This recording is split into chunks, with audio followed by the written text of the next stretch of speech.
हाँ तो दोस्तों इस वीडियो के अंदर हम एरॉन कंपोजिट के आईपीओ के बारे में बात करेंगे और जानेंगे कि इस आईपीओ के अंदर आपको अप्लाई करना चाहिए या नहीं। चलिए शुरू करते हैं। तो देखिए सबसे पहले हम ये जानेंगे कि ये कंपनी क्या काम करती है। क्योंकि जो कंपनी है 2011 में ये कंपनी स्टार्ट हुई है, यानी कि अगर हम बात करेंगे लगभग 12 से 13 साल ये कंपनी को स्टार्ट हुए हो चुके हैं। क्योंकि जो कंपनी है ये कंपनी जो glass fibre reinforced polymer products होते हैं वो ये कंपनी में यहाँ पे बनाती हुई नजर आती है। और जिसमें अगर हम देखेंगे तो यहाँ पे कॉन्सेप्चुअल डिजाइन से रिगार्डिंग हो गया, ये जो प्रोटोटाइप वगैरह उससे रिगार्डिंग जो बनाना होता है, टेस्टिंग वगैरह, मैन्युफैक्चरिंग से रिगार्डिंग यहाँ पे सारे काम ये कंपनी हमें करती हुई नजर आती है। अगर हम कंपनी के मैन्युफैक्चरिंग फैसिलिटी की अगर हम बात करेंगे तो सकेत इंडस्ट्रियल इस्टेट में कंपनी का मैन्युफैक्चरिंग फैसिलिटी हमें यहाँ पे नजर आता है। देखिए अगर हम टोटल एरिया की अगर हम बात करेंगे 26,000 स्क्वायर फीट से भी स्क्वायर मीटर से भी ज़्यादा का एरिया में यहाँ पे ये कंपनी का नजर आता है। अब अगर हम यहाँ पे कंपनी के टोटल नंबर ऑफ एम्प्लॉइज की अगर हम बात करेंगे अराउंड 433 एम्प्लॉइज ये कंपनी के नाम में काम करते हुए नजर आते हैं। डेफिनेटली अगर आप एचएमई कंपनीज के अंदर अगर आप इन्वेस्ट कर रहे हो तो वहाँ पे डेफिनेटली ये कंपनी ये जो एम्प्लॉयमेंट वाला जो नंबर है वो डेफिनेटली आपको यहाँ पे देखना पड़ता है। क्योंकि अगर लगातार अगर ये एम्प्लॉय वाला जो बेस होता है अगर वो लगातार बढ़ रहा होता है तो उससे आपको इंडिकेशन मिलता है कि कहीं ना कहीं यहाँ पे काफ़ी अच्छी ग्रोथ आने वाले टाइम पे मिल सकती है। क्योंकि ज़्यादा एम्प्लॉयज की रिक्वायरमेंट आपको तभी होती है जब आपको ज़्यादा रेवेन्यू के इंडिकेशन जब कंपनी को होते हैं तभी वो ज़्यादा एम्प्लॉयज़ को हायर करते हैं। अब अगर हम यहाँ पे कंपनी के ऑब्जेक्टिव की अगर हम बात करेंगे, यानी कि जो आईपीओ से कंपनी को पैसा मिलने वाला है उसे कंपनी कैसे यूटिलाइज करने वाली है, तो देखिए एडिशनल मैन्युफैक्चरिंग यानी कि जो अभी करंटली जो कंपनी की मैन्युफैक्चरिंग यूनिट है उसके अलावा कंपनी को एक और मैन्युफैक्चरिंग यूनिट यहाँ पे सेटअप करनी है और उसी के रिगार्डिंग यहाँ पे ये कंपनी का आईपीओ में आता हुआ नजर आ रहा है। अब अगर हम कंपनी के फाइनेंशियल्स के बारे में अगर हम बात करेंगे तो देखिए 2021 में लगभग 79 करोड़ के लगभग ये कंपनी का रेवेन्यू का नंबर था। तो उसके बाद में ये नंबर में 109 करोड़ के लगभग होता हुआ नजर आया था। अगर हम 2023 में अगर हम देखेंगे तो ये नंबर काफी फिनोमिनली बढ़ा है, अराउंड 181 करोड़ के लगभग का ये नंबर हमें यहाँ पे नजर आता है। और अगर हम अभी देखेंगे तो लगभग 11 महीने में ऑलरेडी अराउंड 180 करोड़ के लगभग का रेवेन्यू कंपनी ने कर लिया है, जो कि इंडिकेट कर रहा है कि एक महीने में लगभग यहाँ पे 15-16 करोड़ के लगभग का और रेवेन्यू का नंबर यहाँ पे कंपनी का रहेगा। यानी कि लगभग 200 करोड़ के लगभग का ये रेवेन्यू का नंबर हमें यहाँ पे ये पूरे साल का हमें यहाँ पे नजर आता है।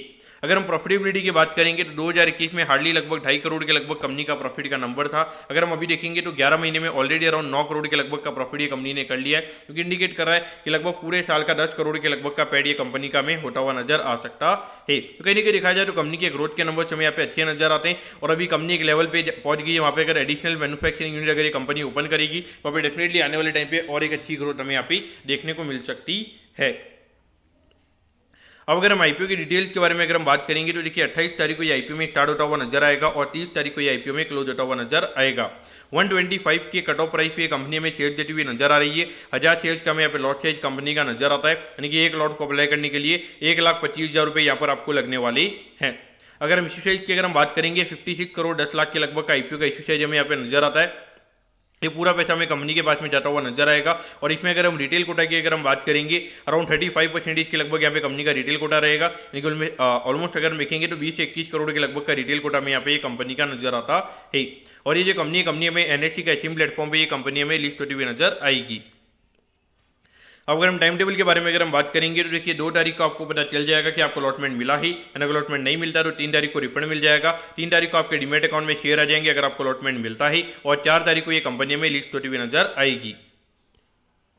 अब अगर हम यहाँ पे वैल्यूएशन वाइज अगर हम बात करेंगे तो देखिए हार्डली अराउंड 212 करोड़ के मार्केट कैप पे ये कंपनी का आईपीओ में आता हुआ नजर आ रहा है। उसके हिसाब से अगर हम बात करेंगे अराउंड 21-22 टाइम्स के पी रेशियो पे ये कंपनी का आईपीओ में आता हुआ नजर आ रहा है। वैल्यूएशन वाइज अगर हम देखेंगे तो कोई ज़्यादा कॉस्टली नहीं है, क्योंकि जिस तरीके से कंपनी ग्रो हुई है तो वहाँ पे डेफिनेटली वैल्यूएशन वाइज इतना ज़्यादा कोई कॉस्टली नहीं है। लेकिन अगर हम देखेंगे तो ये सेक्टर पर्टिकुलरली इतना ज़्यादा कोई कंसिस्टेंट ग्रोइंग सेक्टर में यहाँ पे नजर नहीं आता है। आने वाले टाइम पे कहीं ना कहीं एक पॉइंट पे आके ये जो ग्रोथ हमें यहाँ पे रुकती हुई नजर आएगी। तो पॉइंट ऑफ व्यू से देखा जाए तो बियॉन्ड पॉइंट क्या यहाँ पे मार्केट पी रेशियो देगा नहीं, एक बहुत बड़ा क्वेश्चन हमें यहाँ पे नजर आता है। लेकिन डेफिनेटली अगर हम ऑल ओवर अगर हम देखेंगे तो कंपनी हमें यहाँ पे ठीक ठाक यहाँ पे नजर आती है। डेफिनेटली मेरे ख्याल से अगर आपको लिस्टिंग के लिए अगर आपको ये आईपीओ के अंदर अप्लाई करना है तो डेफिनेटली यहाँ पर अप्लाई किया जा सकता है। अगर हम लॉन्ग टर्म के पॉइंट ऑफ व्यू से अगर हम बात करेंगे तो उसके हिसाब से मेरे ख्याल से थोड़ा यहाँ पे अवॉइड करना सही रहेगा, क्योंकि यहाँ पर अगर हम देखेंगे जिस तरीके से नंबर ऑफ हमें खास करके एसएमई आईपीओ जाते हुए नजर आ रहे हैं, अप्लाई यहाँ पे काफी ज्यादा बढ़ गया, तो हर कंपनी का यहाँ पे बढ़ना काफी ज्यादा डिफिकल्ट रहेगा। कहीं ना कहीं यहाँ पे जो कंपनी अगर आपको अच्छे समझ में नहीं आती है तो वहाँ पे लॉन्ग टर्म के पॉइंट ऑफ व्यू से बैट करना मेरे ख्याल से काफ़ी ज़्यादा मुश्किल यहाँ पे रहेगा। तो इसलिए आपको यहाँ पे थोड़ा कॉशियस रहना चाहिए। हाँ, लिस्टिंग इनके लिए डेफिनेटली मेरे ख्याल से यहाँ पर आपको अप्लाई करना चाहिए। तो दोस्तों मैं कहता हूँ कि एरॉन कंपोजिट के आईपीओ के बारे में आपको सब कुछ समझ में आ गया होगा। अगर आपकी कोई भी क्वेरीज है आप कमेंट कीजिए, मैं जरूर आपके कमेंट पर रिप्लाई करूँगा। ओके दोस्तों, thank you, have a nice day.